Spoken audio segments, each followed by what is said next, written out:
Now, Charlie Peters, GB News' reporter, is in the Paddington studio, and I think he's going to show us something which horrifies me, not just as a journalist, but indeed as a mother, because he's been going online and seeing what kind of knives he can buy without, I think, Charlie, having to give any ID.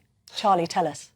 That's right, Camilla, because yesterday Sadiq Khan said that the government had failed to protect young people and communities in London by not clamping down on issues with zombie knives. So I've recently checked about how easy it is to acquire these knives, and I bought two, a twin set of 20-inch blades, a pointed edge, a cutting edge and a serrated side, as per the government's definition on zombie knives. Since 2016, 6 different Home Secretaries have made announcements on banning the zombie knives. Now, there have been several times when they've made those announcements, and yet those bans clearly haven't worked. I was able to purchase these knives online without showing my ID online and not also having to show my ID in person. In fact, when they were delivered, I wasn't even at the location.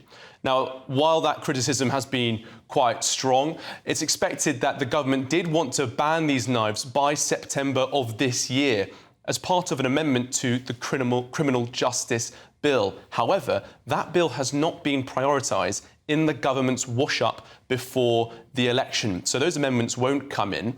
This new ban is about zombie-style knives, because the original proposed ban, and as I said, several different Home Secretaries made that call, included a definition where a zombie knife had to have threatening, violent words or emblems on the blades.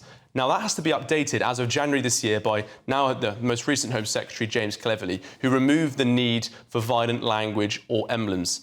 As our viewers would have seen, the knives that I purchased don't have any emblems or words on them. So that's a loophole that many people have been able to avoid, both manufacturers and people seeking to purchase them. Well, I spoke to a police officer and several also former serving officers who told me that the problem isn't necessarily the supply of knives, but that the Met is struggling with stop and search. And of course, this is a problem not just in London, but across the country.